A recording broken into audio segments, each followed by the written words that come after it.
Maggie Rogers, and thank you for joining us. It's fun to see all of these pictures coming up, all the people here. I'd like to start with a poem by Canadian poet Christine Maine, who uses a process called facilitated communication, where someone holds her arms while she points to letters on an alphabet board, spelling out what she wants to say. Not being able to speak is not the same thing as having nothing to say, Christine wrote in the opening of her first book of poetry called The Butterfly. This poem was written to honor her lifelong friendship with Michael Whitman. You are the friend everyone deserves. You are a friend I respect and admire. With you, I can be exactly who I am. There is no need to feel invisible. You understand in a way no one else can. Silent communication comforts me, gives strength to our lives, and hopes for our future. Isn't that a beautiful testament to a friendship? So I'd like to start today with connecting with others who are here. So we're going to... Welcome, everybody. We've got apparently one of the largest group participants we've ever had.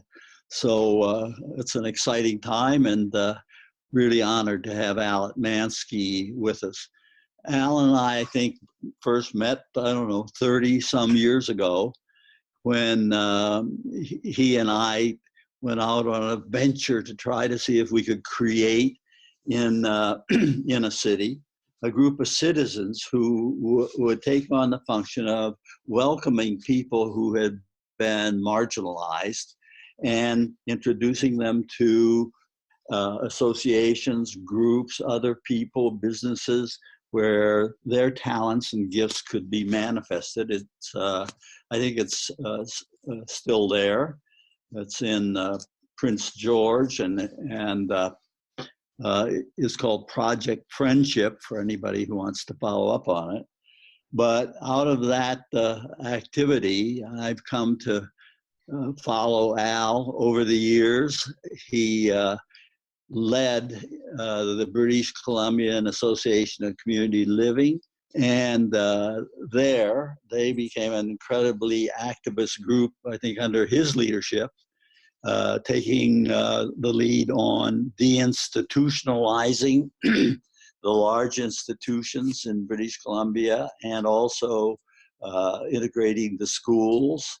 One of the things I remember that was so significant was that when they closed the institutions, the money that had been spent per capita on people in the schools, I mean in the institutions, went with them to the community setting where they then lived. That was a way of making sure that the institutions wouldn't have the resources to reopen. Al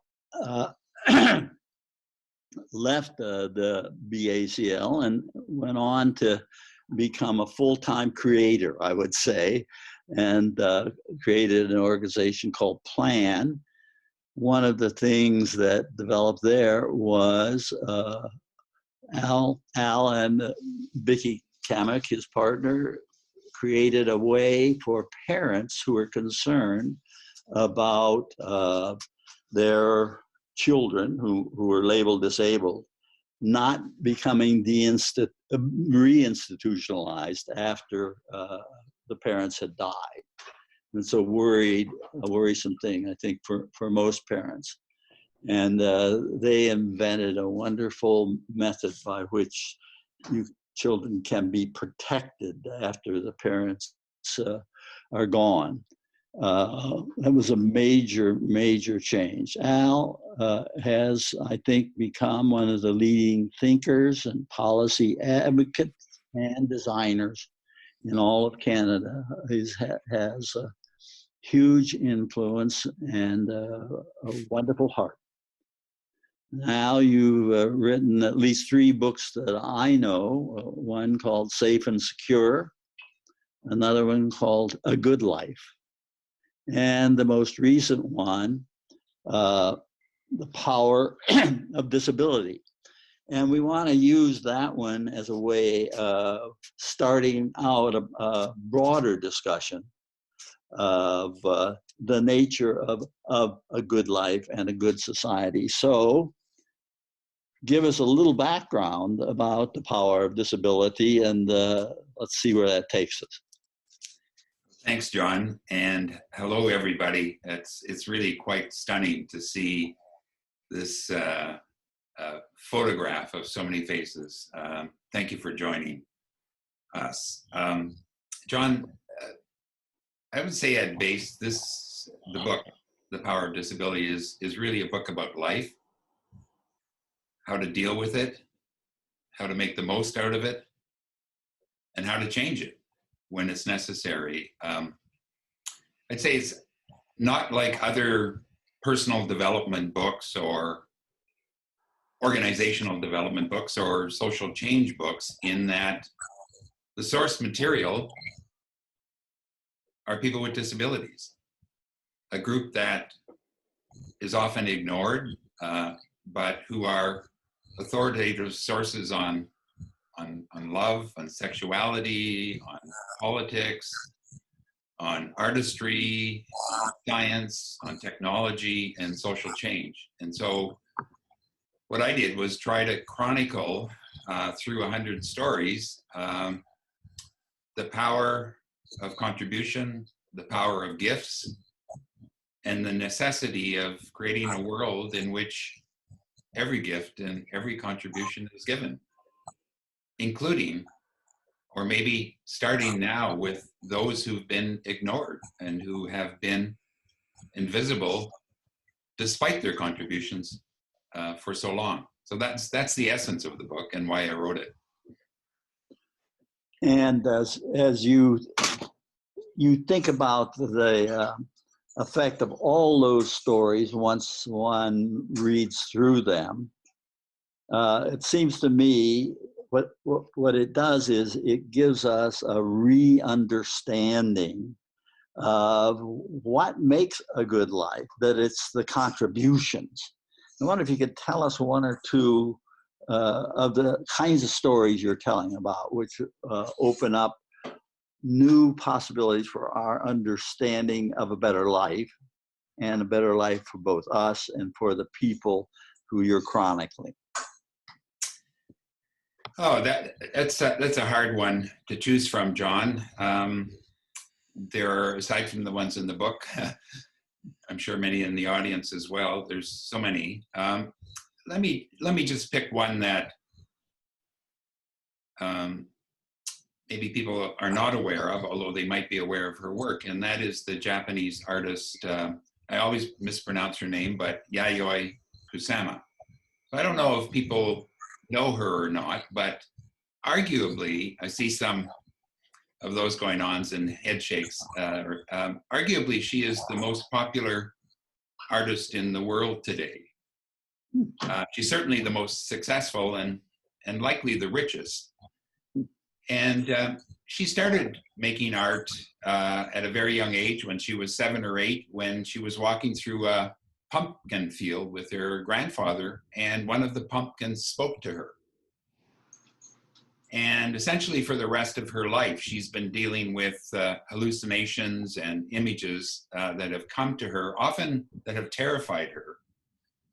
And to the point where she left the New York art scene and moved back to Japan in the early 1970s and checked herself into a psychiatric institution. But every day, and she's now in her early 90s, she walks across the street and makes her art and shares it with the world. She's known as the priestess of polka dots. She has designed infinity rooms that help you experience the majesty of the universe, the limitations of who we are, and yet the magnificence of what we can do together. My favorite quote of her is that she says, "People are like polka dots.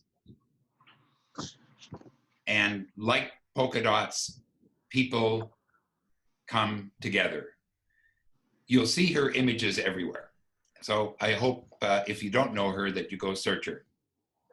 You know, when you talk about the categories of contribution that people who've been labeled make, one of the categories, which I thought was very interesting, is authenticity.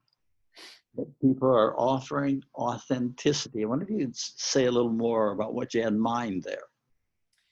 The leading writer of a show, a TV show called The Good Doctor, and what I tried to do with this book is use examples from popular culture.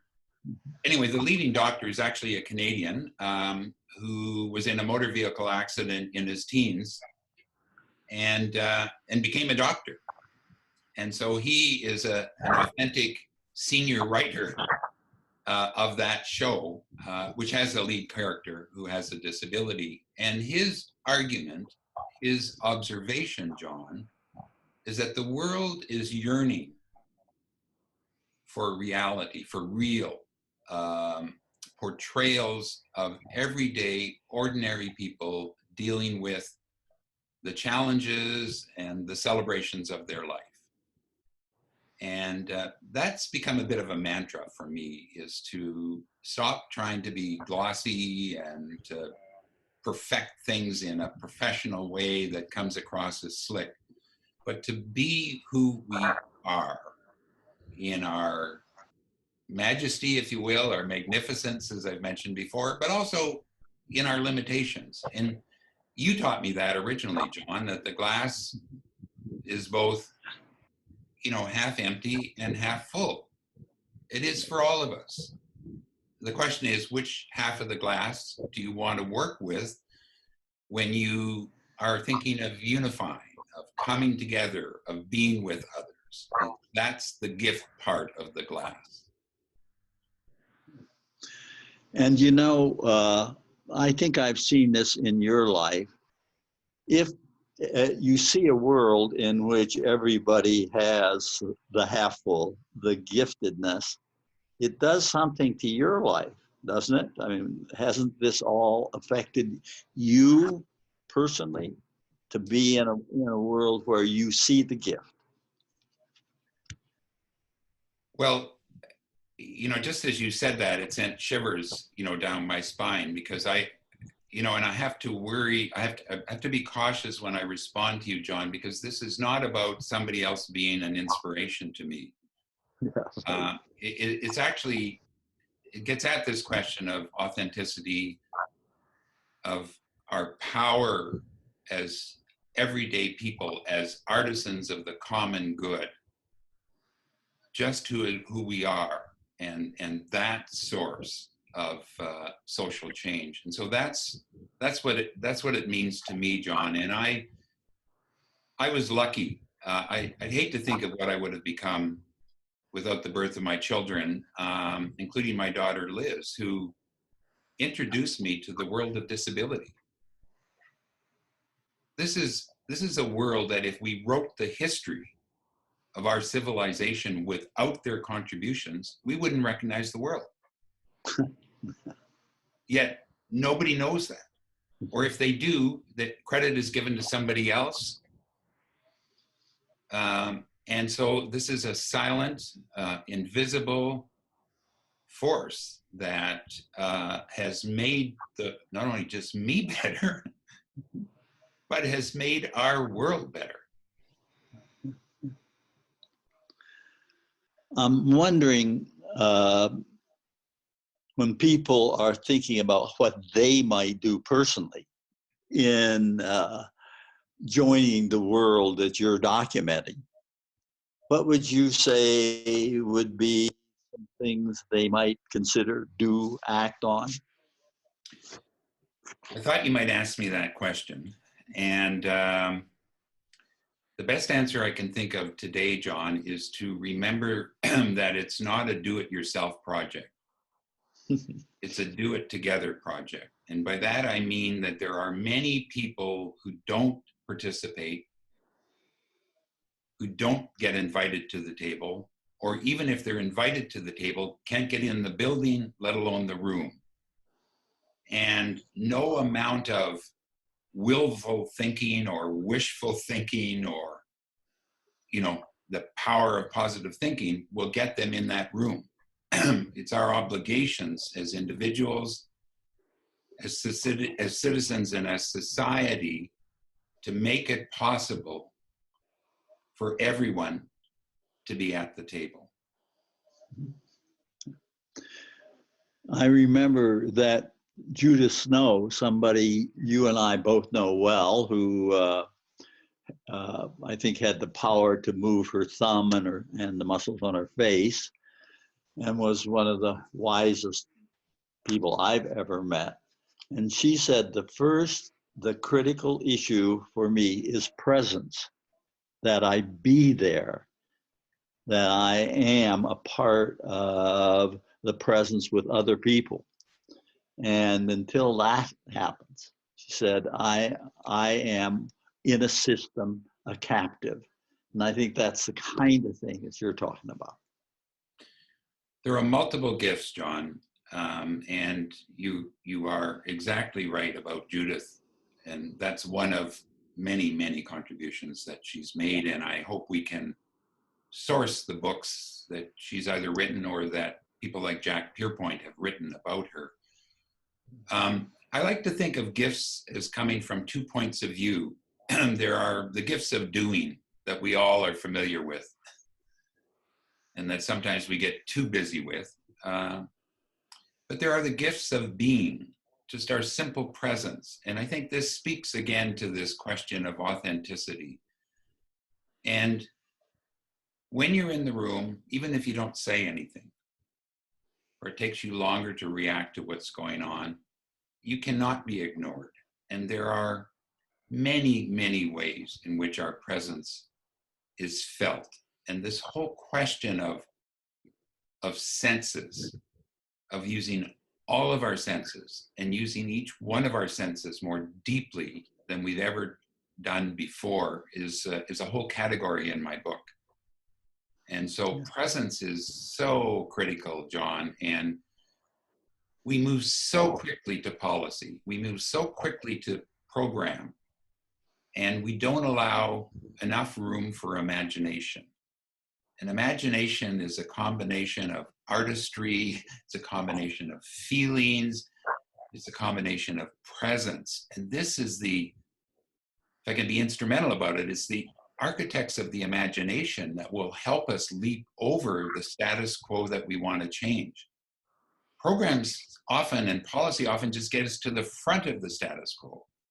And our collective power is to implement a vision based on a combination of factors, and therefore we must, that don't involve, in the first instance, strategy and policy and data and the like. It's not that they're not important, but wait their turn. Let me join if I can. Yeah, I was just going to ask you. Come in. You're one of the one of the people I know that's been a huge impact on institutional reform. I think what you're saying as we go to policy is a defense against authenticity. That's true. But yet I've heard you say that you decided to go with to work with people who saw the world very differently than you did in government. Could you talk a little bit about why you've been so and how you've been so successful in changing large policy questions? Well, if I've had some role, Peter, it's come lately in my life. I probably had the biggest chip on my shoulder of anybody. I would argue with it. I'm joking, but I would argue with a stop sign. I believe you.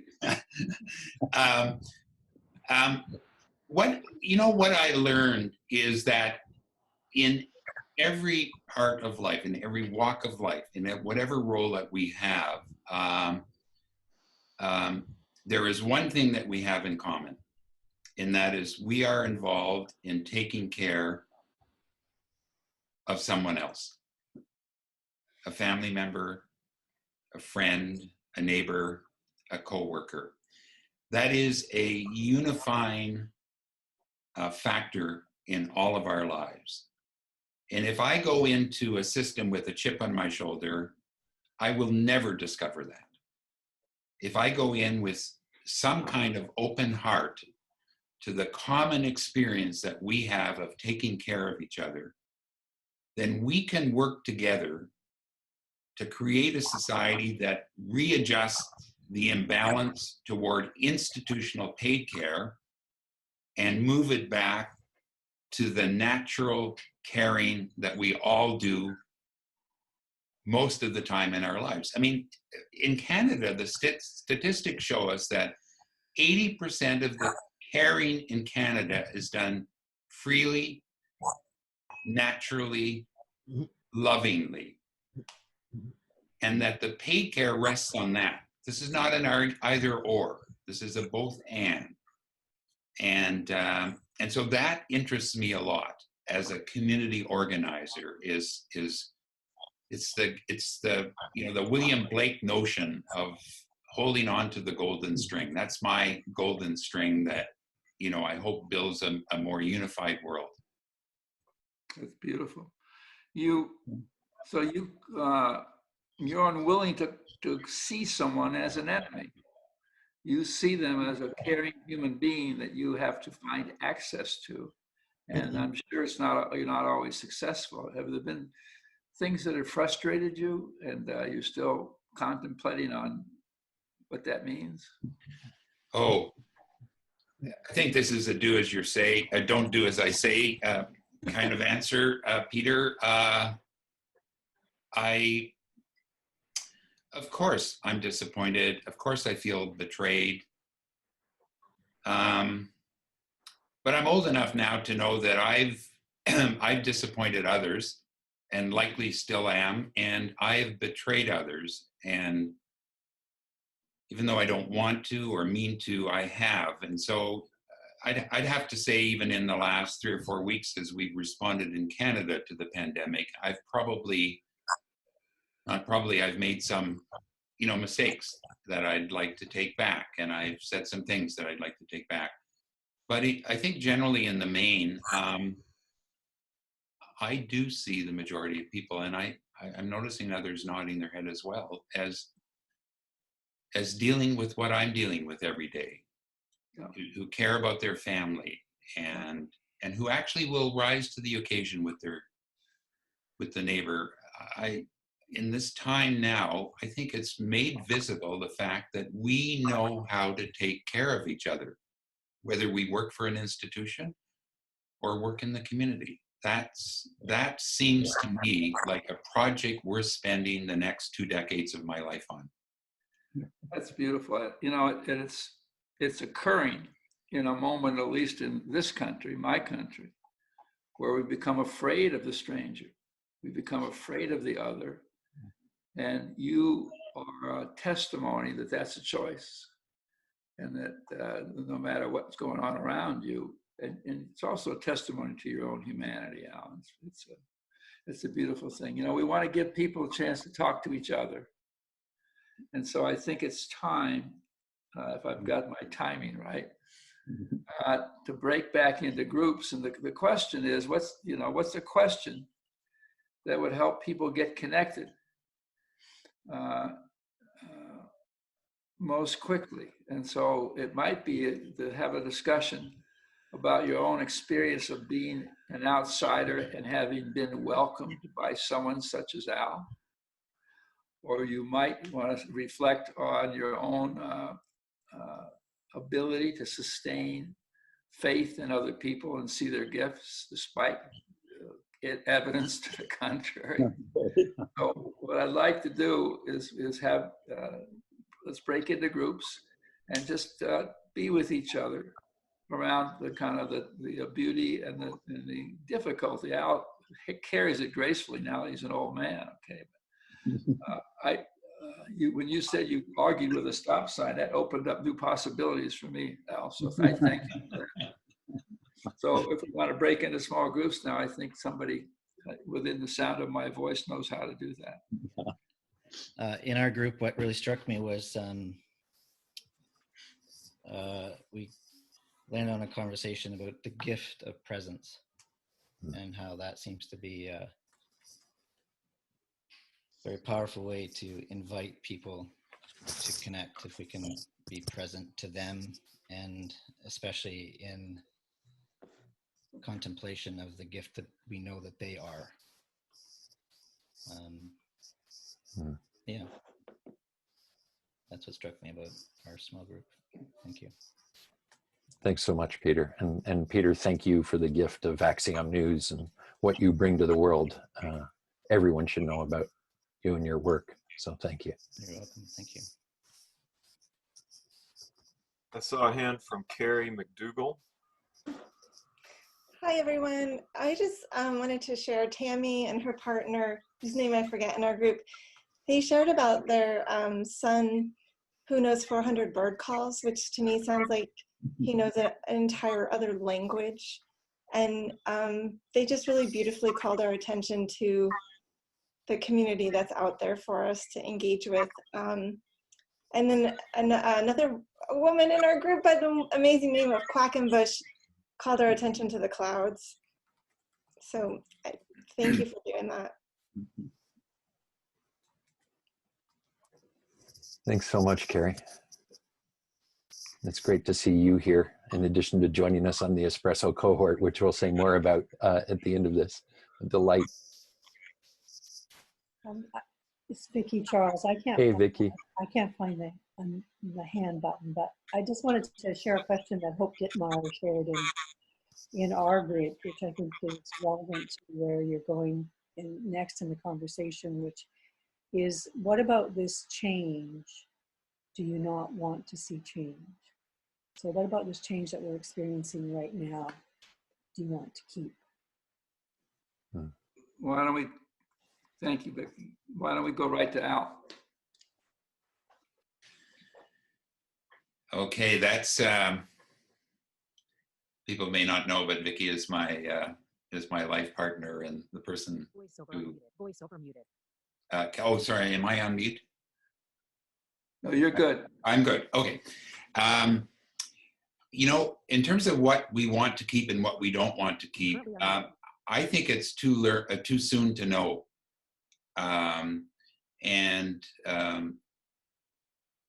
While we're working hard to flatten the curve, as everybody says, the learning curve is spiking. There is so much going on. It's almost like reality is leaping over our imagination. And so we need to be studying this. We need to be understanding, you know, what is making the most sense to the most number of people? What is the most helpful to people? What are the things that they think we need to keep? To me, it's a moment of cultural pause. I mean, if you think about it, none of the sports, professional sports teams are going. There's not the usual kind of distractions that are out there. We can now pay attention to where our culture is going, to what it wants of us. And in terms of language, in terms of usefulness, in terms of an example.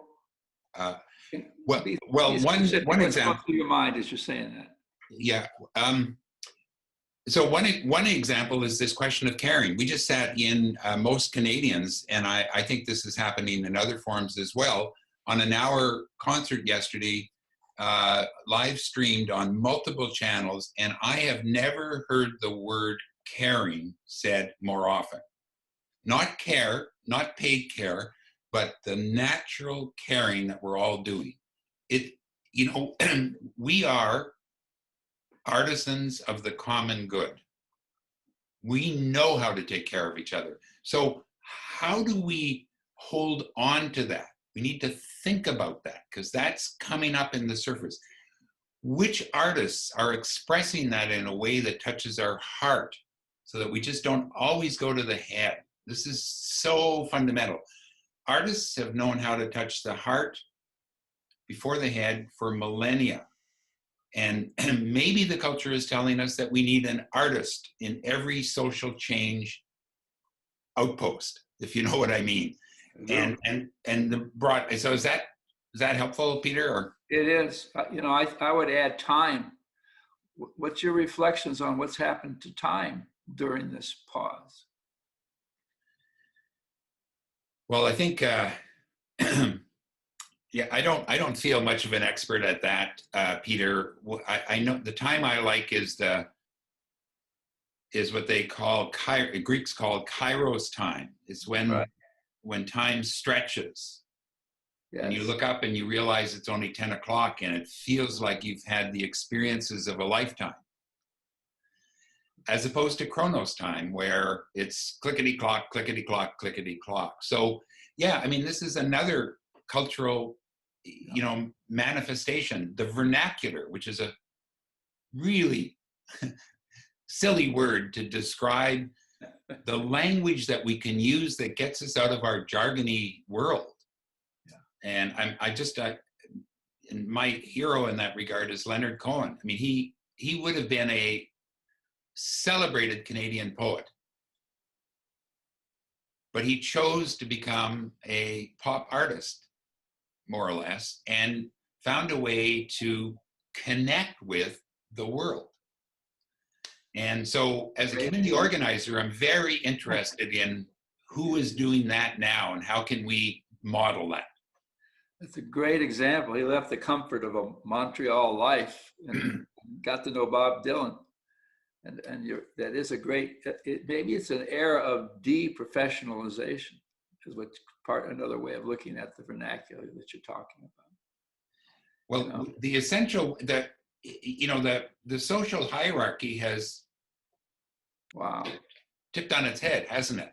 So who's now most essential?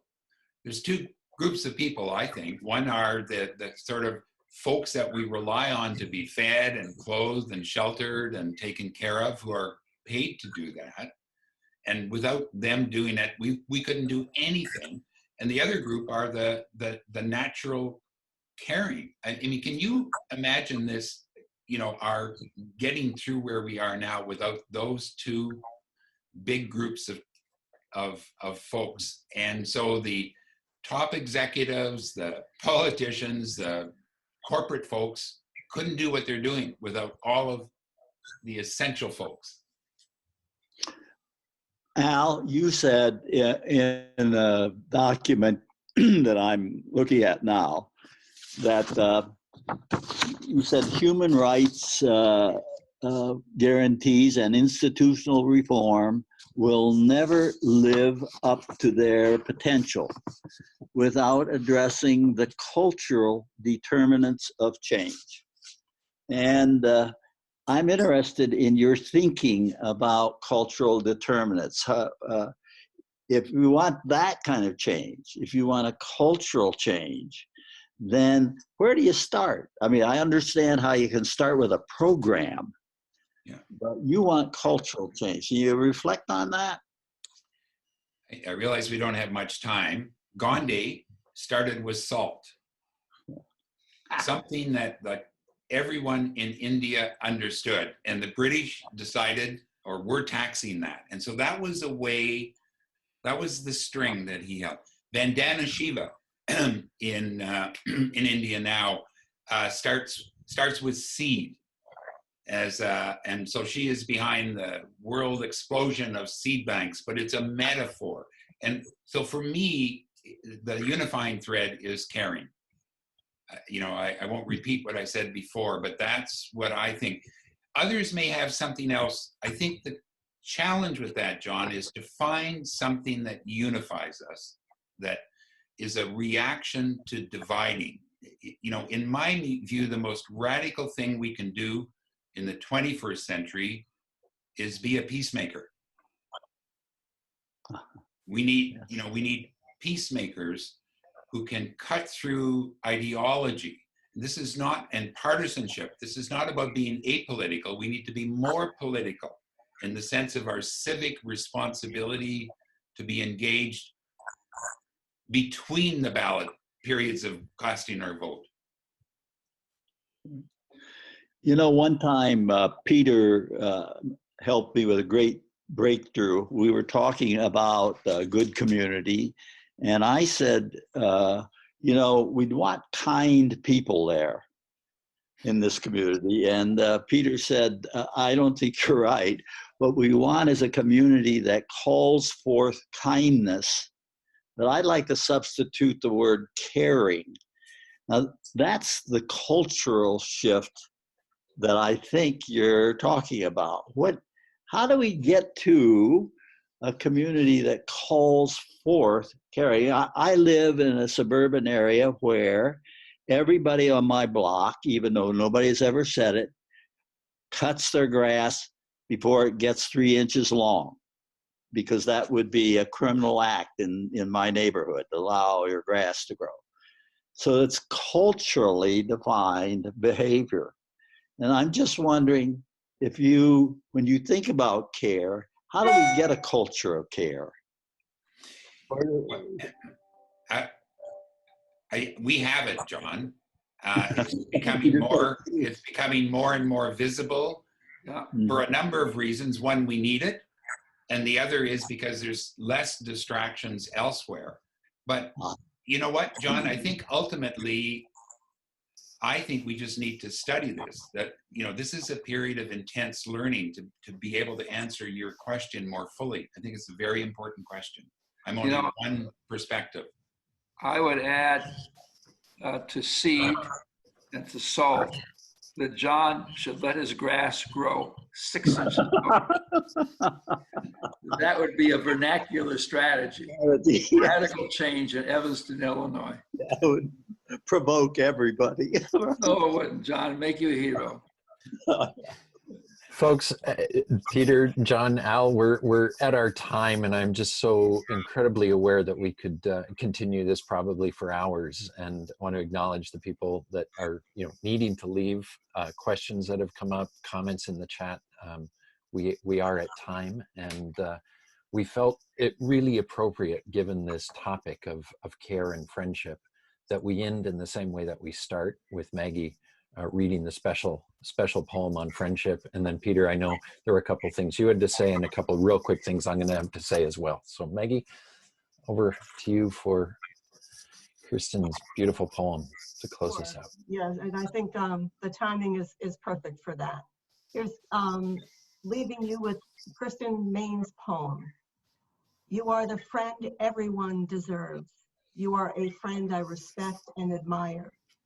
With you, I can be exactly who I am. There is no need to feel invisible. You understand in a way no one else can. Silent communication comforts me, gives strength to our lives, adds hope for our future. Thank you, Maggie. Peter, just going to invite you to share a few thoughts about, comments about what we call our moonshot with this Common Good Collective, and what this conversation, and I'll say a bit about the next one, all are a part of.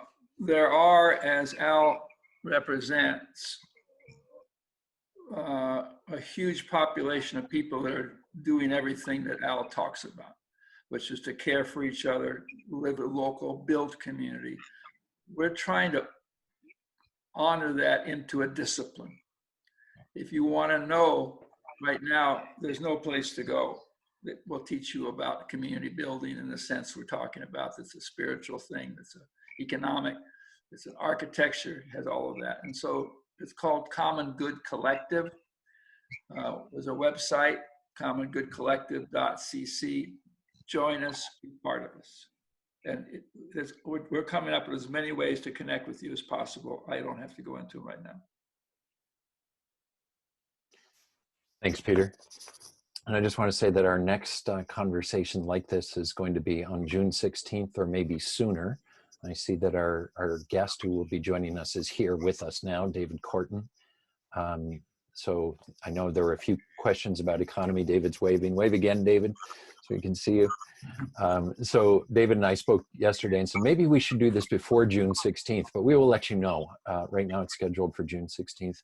I also want to acknowledge that Al has committed to be a guide in one of what we call our espresso cohorts, The espresso cohorts are groups of up to 25 people who make a commitment to join for 75 minutes once a week for 4 weeks to go deeper into conversation.